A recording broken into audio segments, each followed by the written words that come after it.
तो जैसा कि लास्ट एपिसोड में हमने देखा था कि सेवन ब्लड आइसेक ने मर्मेड क्लैन पर अटैक किया। साथ ही इस फैक्शन के ग्रैंड मास्टर शू लियांगजी ने हाइशी ट्राइब के कई सारे पावर हाउसेस को निगल लिया था। वहीं दूसरी तरफ जू किंग स्पिरिट ब्रीदिंग लैंप हासिल करने के लिए मर्मेड टावर को बर्बाद कर देता है। वहाँ से उसे लैंप पर कुछ एलिक्सर पिल्स हासिल हुई, मगर तभी चेन ने उसे बताया कि असली खजाना तो उन्हें अंडर वाटर वर्ल्ड में मिलेगा। जिसके बाद ये दोनों खजाने की तलाश में निकल पड़े।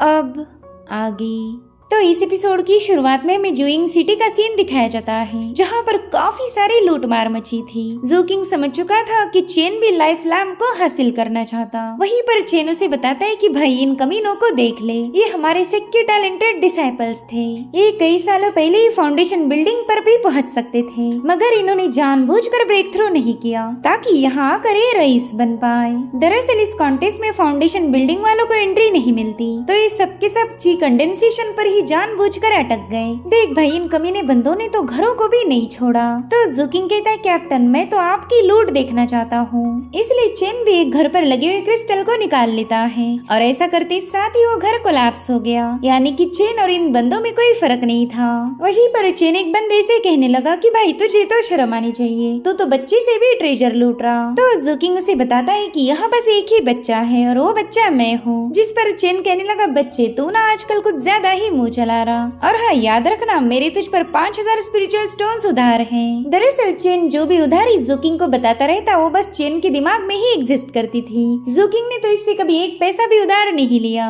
और अब ये दोनों भी बड़े ही क्यूट अंदाज में ट्रेजर उठाना शुरू कर देते हैं। बेचारे मर्मेड की घर की छत भी इन्होंने नहीं छोड़ी। और अब अपने थैले भरने के बाद ये लोग लूटमार करने के लिए दूसरे इलाके में जाने वाले थे कि तभी इन्हें कुछ मरमेड्स दिखाई दिए। एक बंदे ने बड़ी कुल अंदाज में उन्हें खत्म करना स्टार्ट कर दिया था। वेल इस बंदे का नाम है शाओहाई और ये कोस्टल डिफेंस डिवीजन का मेंबर था और ये ची कंडेंसेशन की परफेक्शन स्टेज पर है। इसकी तेज रफ्तार और इसकी मूव्स होए हुए देखकर ही मजा आ जाए। चेन तो इस पर फुल टू फिदा हो गया था और जू किंग से कहता है कि देख भाई ये बंदा सिर्फ किलिंग पर ही ध्यान दे रहा, इसने अभी तक कोई ट्रेजर नहीं लूटा। इसे बोलते हैं सेवन ब्लड आइसेक का असली डिसाइपल। इधर शाओहाई अपनी तलवार से बंदों को काटते हुए काउंटिंग किए जा रहा था। उसने टोटल 500 मरमेड्स का खात्मा करने के बाद अपनी सोड दोबारा से म्यान में रख दी। वहीं पर चेन अर्नियो तो उसके लिए जोर जोर से चीयर्स करने लगा। वो कह रहा था भाई शाओहाई तू तो अमेजिंग है, मगर शाओहाई ने उसे फुल टू इग्नोर मार के वो वहाँ से रवाना हो गया।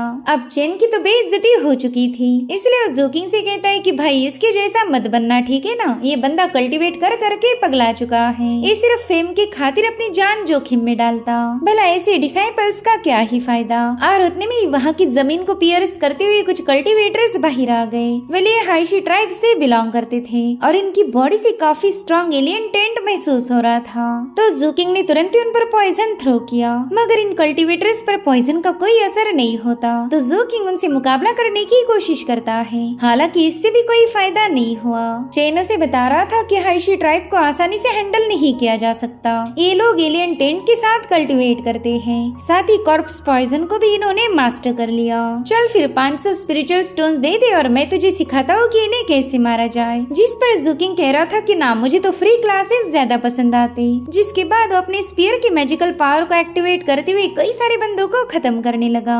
चेन कहता है वाह इम्प्रेसिव, चल अब मेरे जलवे देख बेटा। जिसके बाद चेन ने अपने एप्पल को हवा में उछाल कर अपनी स्पेशल पावर को एक्टिवेट करते हुए किलिंग स्प्रे शुरू कर दी। उसके आइस लैंसेस और ड्रैगन्स ने पूरे ग्रुप को ही साफ कर दिया और ये सब उसने एप्पल के दोबारा से नीचे आने तक ही कंप्लीट किया था। गाइस अगर इस बंदे की स्पीड की बात करो तो इसके सामने हवा भी शर्मा जाएगी। जे नर्डियो काफी ज्यादा इम्प्रेसिव था। जो जू किंग से कहता है कि मेरे भाई किलिंग एक आर्ट है, सिर्फ ब्रूट फोर्स से ही काम नहीं चलता। और हाँ तुम अपने पॉइजन को सी फोर्जिंग आर्ट के वाटर ड्रॉपलेट के साथ ब्लेंड करके यूज कर सकते हो, इससे तुम्हारी स्किल और भी ज्यादा पावरफुल लगेगी। तभी जू किंग उससे हाइशी ट्राइब के बारे में पूछने लगता है। वो कह रहा था कि कैप्टन क्या हाइशी ट्राइब में वॉकिंग कॉर्प्सेस है। जिस पर चेन कह रहा था जू किंग तुझे पता है ना मैं फ्री में कोई इन्फॉर्मेशन नहीं देता, चल जल्दी से 500 स्पिरिचुअल स्टोन निकाल। मगर जू किंग ने तो केला निकाला। तो चेन उसे लेकर जू किंग को बताने लगता है कि भाई जहाँ पर भी डेटी ने अपनी आँख खोली उस जगह पर एलियन टेंट की बारिश हुई और फिर उसके बाद वो जगह एक फॉरबिडन जोन में तब्दील हो जाती है। लेकिन अगर कोई फॉरबिडन जोन पहले ही बना है और अगर उसी पर डेटी ने एक बार फिर से आँख खोली तो वो जगह इवॉल्व होकर एक अल्टीमेट फॉरबिडन जोन में तब्दील हो जाती है। ऐसी जगह पर जो भी लाइफ है वो पूरी तरह से खत्म होकर वहाँ पर नई इंटेलिजेंट रेसेस जन्म लेने लगती। अगर सच बताओ तो वो लोग रिजरेक्टेड मुर्दे हैं जो पहले मारे गए और फिर दोबारा से जिंदा हो गए। तभी ज़ोकिंग ने उससे एक और सवाल पूछा। वो कह रहा था आपने जो बताया उसके हिसाब से फॉरबिडन लैंड दो टाइप का है, एक है सिंपल और दूसरा है स्पेशल। दूसरे को अल्टीमेट फॉरबिडन लैंड कहा जाता। मगर तब क्या होगा जब वो डेटी अल्टीमेट फॉरबिडन लैंड पर ही आँख खोलेगा। जिस पर चेन कह रहा था कि भाई तेरे हिसाब से डेटी एक ही जगह पर 3 बार आँख खोलेगा, मगर ऐसा तो हमारी दुनिया में नहीं हुआ। एक ही जगह पर 3 बार आँख खोलना यहाँ पर तो काफी रेयर माना जाता। हाँ, मगर कुछ ऐसे प्लेसेस भी है जहाँ पर ऐसा हो चुका और उन जगहों को डिवाइन रेल्म्स कहा जाता है। और इतना कहते साथ ही चेन ने सीधे अंडर वाटर वर्ल्ड के एंट्रेंस की तरफ छलांग लगा दी। ज़ोकिंग भी उसके पीछे जंप लगा चुका था। उसने वाटर रिपेलिंग टैलिस्मान को एक्टिवेट कर दिया, मगर उसे चेन अर्नियो कहीं पर भी नजर नहीं आता। तो ज़ोकिंग पॉइजन स्प्रेड करते हुए वहाँ से निकल पड़ा। दरअसल चेन वहीं पर छुपा हुआ था। ओके तय चल ज़ोकिंग, अब तू ही आगे का रास्ता लीड करेगा। ज़ोकिंग के पॉइजन से पानी में कई सारी मरमेड मारी जा रही थी और फाइनली वो पानी से बाहर आ गया। उसने देखा कि ये लोकेशन तो अपसाइड डाउन है। वेल ये थी मर्मेड ट्राइब की अंडर वाटर दुनिया।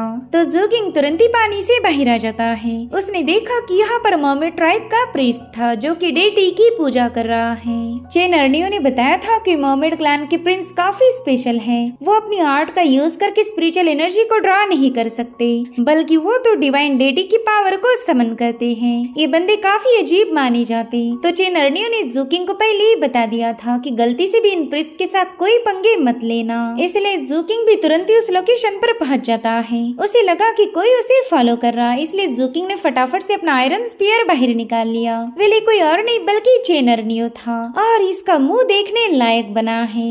ज़ोकिंग थोड़ा सा हैरान होकर उससे पूछने लगा कि कैप्टन आपके होठों को क्या हो गया? कहीं आपने किसी मरमेड की पप्पी तो नहीं ली थी, या फिर हो सकता है आप पर किसी पॉइजन का असर हुआ था। हाँ शायद यही हुआ है। आपने जानबूझकर मुझे आगे जाने दिया और मैंने जो पॉइजन स्प्रेड किया था उससे आपकी ऐसी हालत हो गई। तो चेन कहता है ज़ोकिंग अपने कैप्टन के सामने जुबान मत चलाया कर।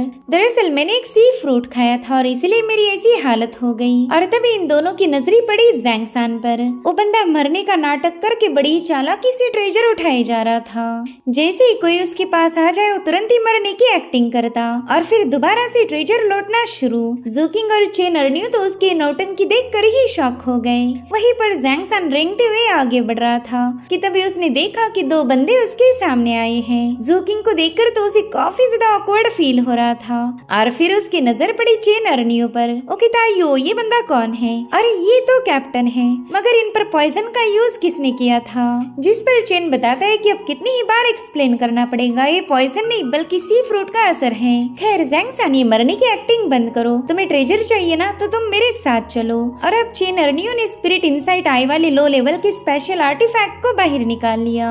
दरअसल ये ट्रेजर पूरी रेल्म को ऑब्जर्व कर सकता था और इसी ट्रेजर के जरिए एक बैटल को विटनेस करने लगे, जहाँ पर मरमेड का ग्रैंड मास्टर 7 पिक के मास्टर से कहने लगा कि देखो तो तुमने मेरे रेल्म की क्या हालत बना दी। न जाने कितने ही मासूम मारे गए। जिस पर मास्टर ज़ेंग कह रहे थे कि वह नौटंकी करना तो कोई तुमसे सीख ले, अभी भी इनोसेंट बनने का ड्रामा कर रहे हो। जिस दिन तुमने मेरे डिसाइपल्स को मार के हमें धोखा दिया था, उसी दिन तुमने अपने क्लैन की बर्बादी का बीज बो दिया। जिस पर वो ग्रैंड मास्टर कहता है कि ये मत भूलो, मरमेड के पास डिवाइन प्रोटेक्शन है। और अब वो बंदा सुप्रीम डेटी से रिक्वेस्ट कर रहा था कि प्लीज हमें बचा लीजिए। इतना ही नहीं, उस ग्रैंड मास्टर की आवाज सुनते साथ ही कई सारी मरमेड्स ने खुद को सैक्रिफाइस कर दिया और उतने में समंदर में खलबली मचने लगी। एक जायंट फॉरबिडन सी बीस्ट बाहर आ चुका था। इसे जूइंग बीस्ट कहा जाता है और ये टॉप लेवल का डिवाइन क्रीचर था। वहीं पर ग्रैंड मास्टर ज़ैंकाई से कह रहा था कि एक तो तुम मारे जाओगे या फिर हम भी तुम्हारे साथ पेरिश हो जाएंगे। साथ ही वो विशालकाय बीस्ट जोर जोर से रोर करते हुए अपनी पावरफुल एनर्जी वेव को रिलीज कर रहा था, जो कि मास्टर ज़ेंग की ग्रेट विंग को भी शेक कर पाया। वहीं पर ग्रैंड मास्टर कह रहा था कि अभी भी कुछ बिगड़ा नहीं, क्यों ना हम इस जंग को यहीं पर रोक दें। हमारी जितनी भी ताकत और रिसोर्सेस है वो सब तुम्हारे हो जाएंगे। इनफैक्ट हम हाइशी ट्राइब के साथ भी बैटल करने में तुम्हारा साथ देंगे। तो सेवन पिक मास्टर जेंग कहते हैं कि तुमने तो पीस डील करने में देर कर दी। और अब मास्टर जेंग ने अपनी बुलंद आवाज में ह्यूमन रेस के वॉर बैनर को लहराने की ऑर्डर दे दी। उनके हुक्म को सुनते साथ ही ह्यूमन रेस का वॉर बैनर वहाँ पर ओपन हो चुका था। उसे देखकर ही ग्रैंड मास्टर काफी ज्यादा पैनिक हो जाता है। वो कह रहा था कि ये तो वांगू कॉन्टिनेंट की 7 सेक्ट अलायंस का ट्रेजर है। तब तक जुइंग बीस्ट अपनी बड़ी भयानक पावर रिलीज कर चुका था, लेकिन मास्टर जेंग ने उससे भी भयानक शील्ड को फॉर्म करते हुए उस अटैक को काउंटर कर लिया।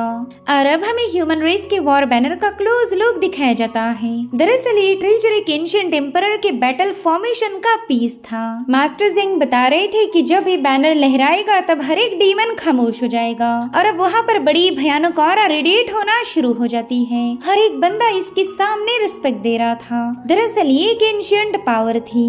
और अब वहाँ पर एक फॉर्मेशन एक्टिवेट होकर उसमें से एक जायंट हैंड बाहर आ जाता है। वो हाथ अपनी बहुत ही भयानक एनर्जी फ्लक्चुएशंस को रिलीज करते हुए जुइंग बीस्ट के करीब जाने लगा। वहीं पर जुइंग बीस्ट भी अपना अगला अटैक करने के लिए तैयार था। उसने बहुत ही भयानक एनर्जी स्ट्राइक उस हाथ पर रिलीज कर दी, मगर उस एनर्जी को सप्रेस करते हुए जायंट फिंगर सीधे जुइंग के करीब पहुंच चुकी थी।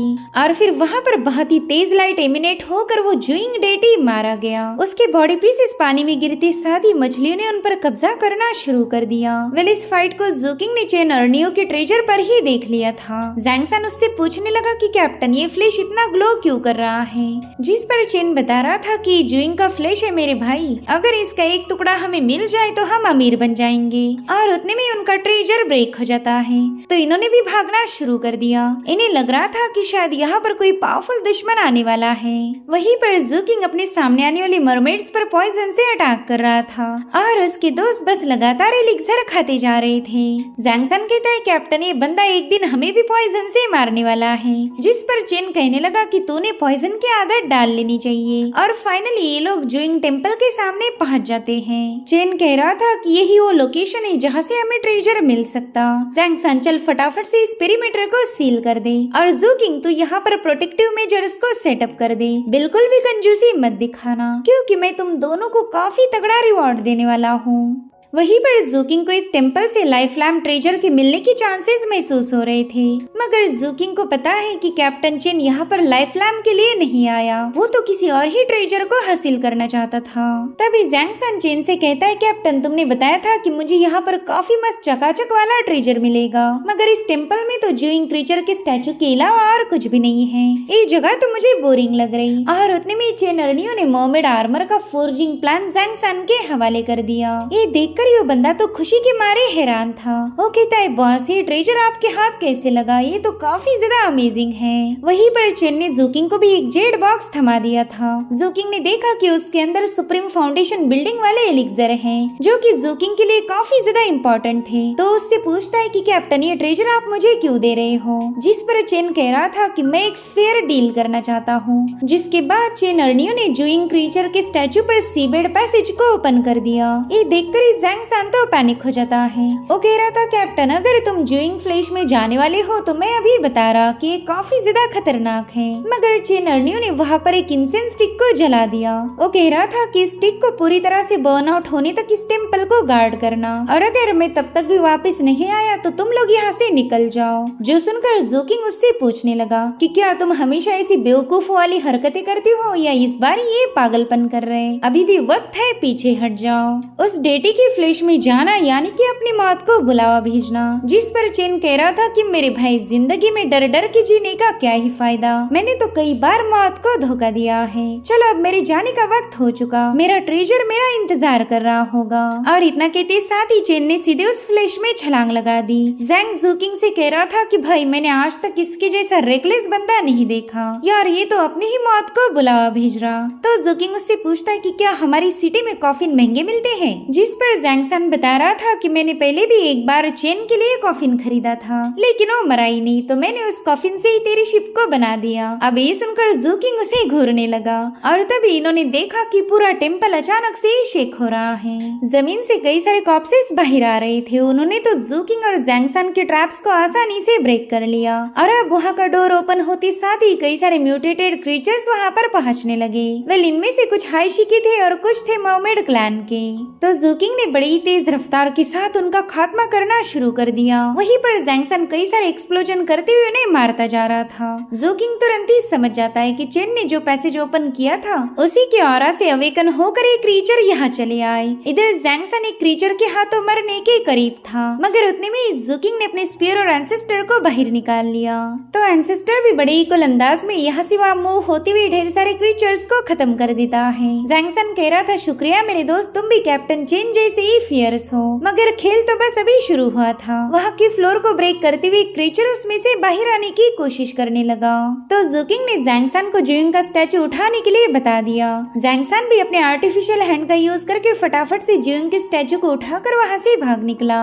वो तो उस जायंट बीस्ट के हाथ लगने से बाल बाल बच गया था। दरअसल ये एक लो लेवल का डिवाइन क्रीचर है, तो उसे खत्म करने के लिए ज़ूकिंग ने अपने वेसल को बाहर निकाल लिया। उसकी वेसल एक बेहतरीन कॉम्बैट आर्टिफैक्ट थी, जो कि बड़ी आसानी से उस डिवाइन क्रीचर को अपनी एनर्जी की बौछार करते हुए ब्रूटली खत्म कर देती है। और काम फिनिश होते साथ ही ज़ूकिंग ने अपने वेसल को वापस रख दिया। इधर जैंगसन देखता है कि चेन अर्नियो की इंसेंस स्टिक अपने आप बुझ चुकी है, तो वो एक और इंसेंस स्टिक को जलाने लगा। वहीं दूसरी तरफ चेन अर्नियो ज्यूइंग डेटी की मेन बॉडी के अंदर पहुंच गया था। वो कह रहा था कि ये ट्रेजर मेरा है, मगर उतने में ही कई सारी टेंटिकल्स उसकी बॉडी के आर पार घुस गई, जिसके चलते इंसेंस स्टिक भी ब्रेक हो जाती है। इधर जैंगसन अभी भी उसका इंतजार कर रहा था। उतने में ज़ूकिंग उससे कहता है कि भाई मुझे एक इम्पोर्टेंट काम पूरा करना है, मैं यहाँ पर रुक नहीं सकता, तुम्हें जेड स्लिप अपने पास रखो, इसके अंदर ढेर सारा पॉइजन है। और अब वो वहाँ से जाने वाला था कि तभी जैंगसन उससे पूछने लगा कि भाई अब ये मत बोलना कि तुम भी हमारे सन की कैप्टन जैसा रिस्क उठाने जा रहे। तो ज़ूकिंग उसे बताता है कि मेरी जिंदगी की कई सारे मसले अभी भी अनरिजॉल्व हैं, तो इतनी जल्दी तो मैं नहीं मरूंगा। और रही बात चेन अर्नियो की, तो उसके जैसे बेफिक्रे भी आसानी से मारे नहीं जाते।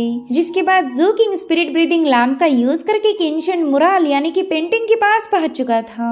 उस मुराल को ऑब्जर्व कर ही रहा था कि तभी उसे लाइफ लैम्प नजर आया, जो कि पूरी तरह से स्पिरिट ब्रीदिंग लैम्प की ही कॉपी थी, मगर दोनों में जमीन आसमान का फर्क है। और उतने में वहाँ पर एक गोल्डन लाइट इमर्ज होकर ज़ूकिंग को सीधे उस मुराल के अंदर खींच लेती है, यानी कि वो उस पेंटिंग की स्पेस में पहुंच चुका था। वहाँ का माहौल काफी ज्यादा भयानक है और ज़ूकिंग ने जैसे एक कदम आगे बढ़ाया, उस पर इमेंसली टेरिफाइंग प्रेशर रिलीज होने लगा। ज़ूकिंग ने तो इसकी बिल्कुल भी उम्मीद नहीं की थी, इसलिए उसने फटाफट से एंसेस्टर लिंगजी को बाहर निकाल लिया।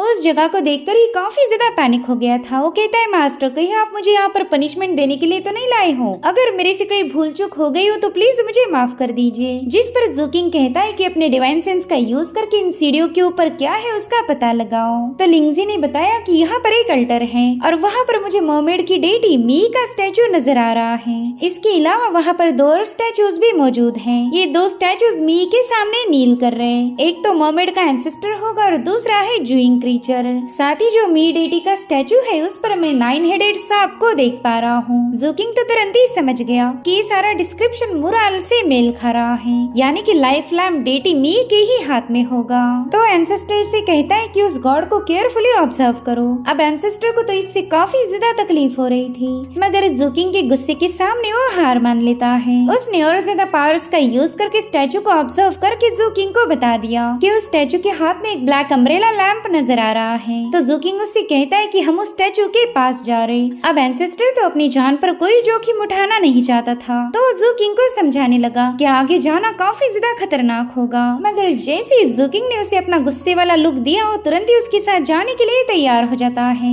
वो दिल ही दिल में कह रहा था कि इस डीमन बच्चे के हाथों मरने से अच्छा है मैं उस औरा के नीचे क्रश हो जाऊं। वहीं दूसरी तरफ ज़ूकिंग की बॉडी पर कई सारे क्रैक्स पड़ रहे थे, मगर पर्पल एमेथिस्ट अपनी पावर्स का यूज करके उन्हें हील करने लगा। वहीं पर एंसेस्टर की तो मानो वाट लग गई। वो ज़ूकिंग को बता रहे थे कि जितने आगे हम जाएंगे प्रेशर उतना ही ज्यादा इंक्रीज होता रहेगा। इतना ही नहीं, ज़ूकिंग को वहाँ मौजूद इवल शैडोज ने भी जकड़ लिया था, मगर वो अपने टाइगर रोरिंग का यूज करते हुए वहाँ पर काफी इंटेंस एनर्जी रिलीज कर देता है, जिसके चलते वो सारी इवल एंटिटीज डिस्ट्रॉय हो गई। साथ ही उसे एंसेस्टर की आवाज आ रही थी। वो जूकिंग को बता रहा था कि अगर आप और थोड़े आगे चले गए तो पूरी तरह से वैनिश हो जाओगे, मगर जूकिंग पीछे हटने के लिए तैयार ही नहीं था।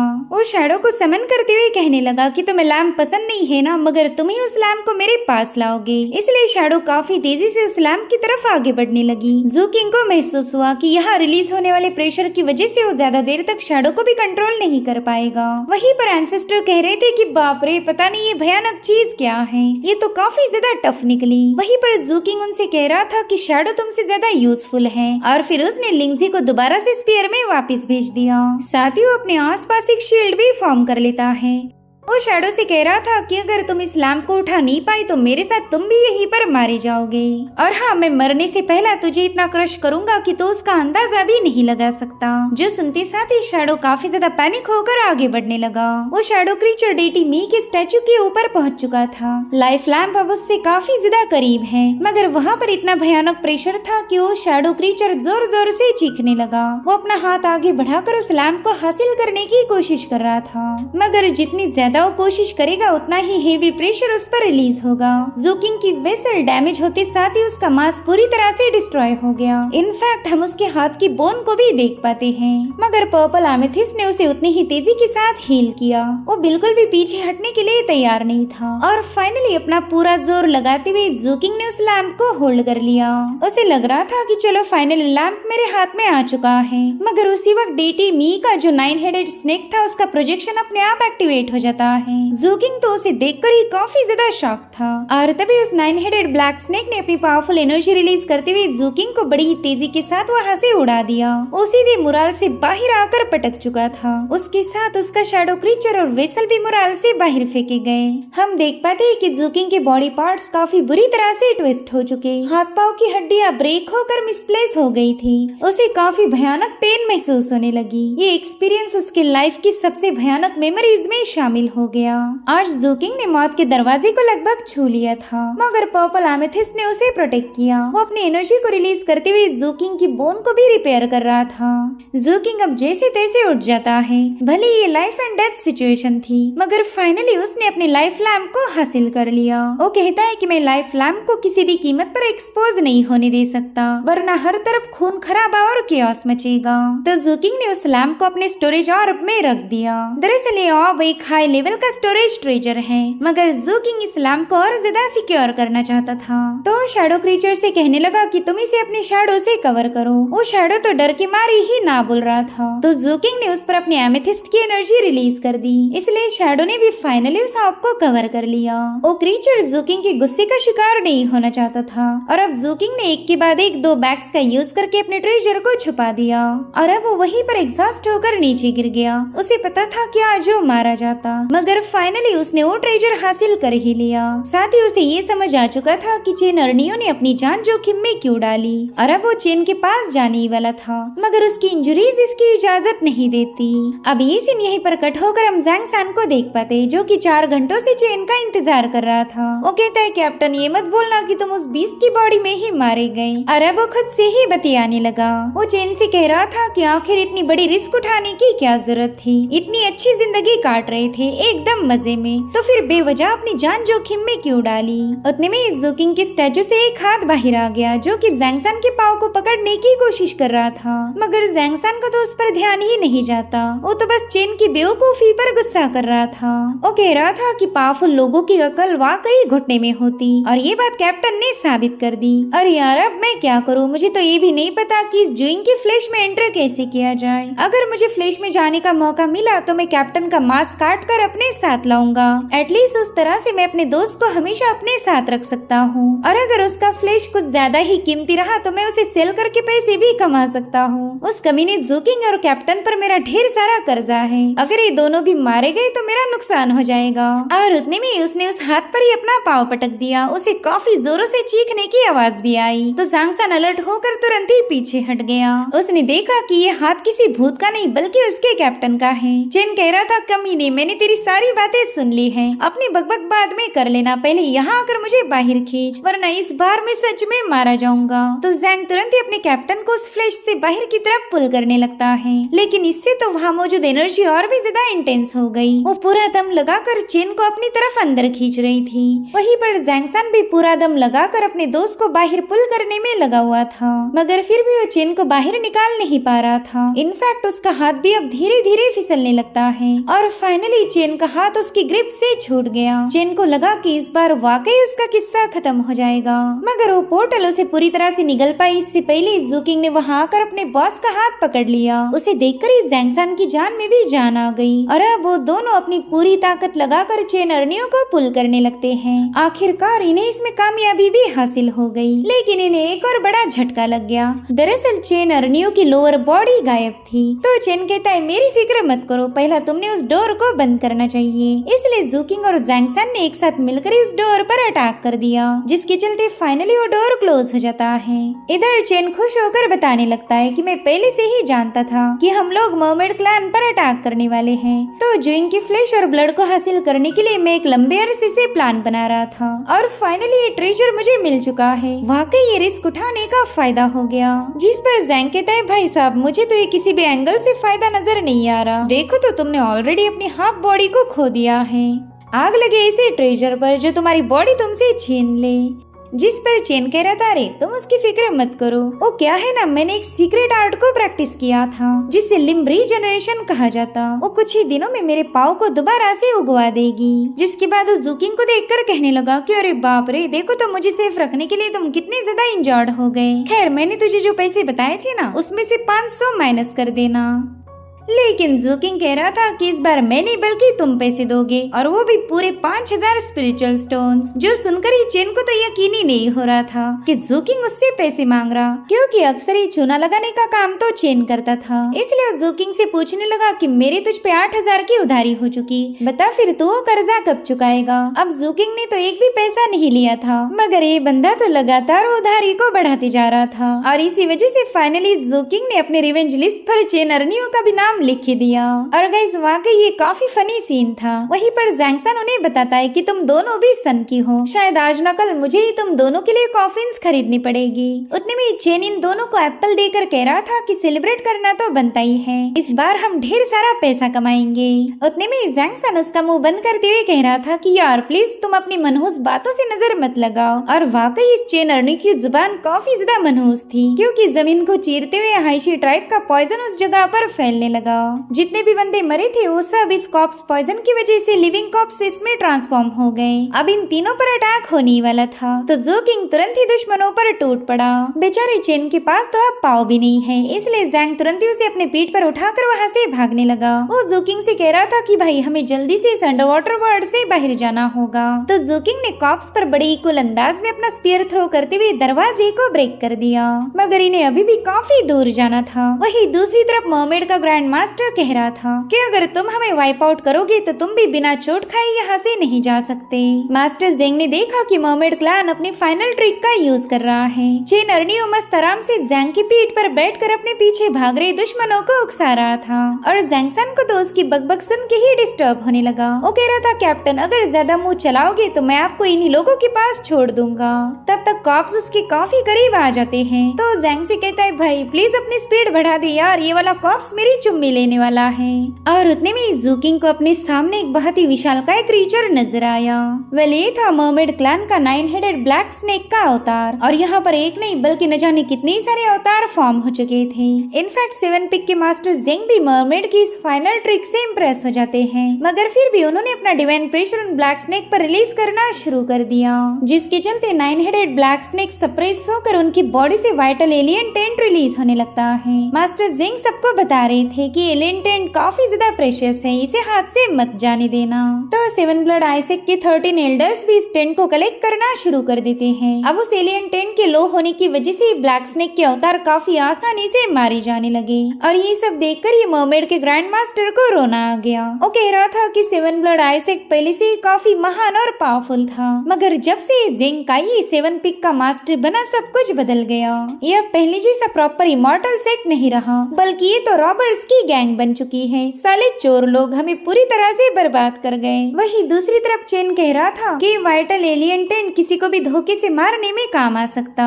गाइस चलो जल्दी से इसे कलेक्ट करेंगे। मगर जैंग उसकी बात नहीं सुन रहा था। तो चेन जू किंग को बताने लगा कि भाई तो इस स्टफ को हाथ से मत जाने दे। मगर जू किंग भी उस पर कोई जवाब नहीं देता। और उतने में हम एक लड़की को देख पाते हैं जो कि काफी तेजी के साथ भागते हुए सीधे जू किंग के सामने छलांग लगा चुकी। और ये कोई और नहीं बल्कि व्हाइट पाइथन लिंगार की ह्यूमन फॉर्म है। जू किंग तो उसे सामने देखते साथ ही अपना स्पीयर लेकर तैयार हो गया। लेकिन लिंगार तो बड़े ही प्यार से उसे हाय बोल रही थी। वही दूसरी तरफ चेन जांग संग को इशारों में बता रहा था कि देख भाई जू किंग कितना तेज निकला। वहीं पर लिंगार अपना नाम बताते हुए कहती कि मैं इंटेल डिपार्टमेंट के लिए काम करती हूँ और मैं तुम्हारे लिए 9 हेडेड ब्लैक स्नेक का डिवाइन एलियन टेंट और ब्लड लेके आई हूँ। और फिर उसने एक कंटेनर जू किंग के हवाले कर दिया।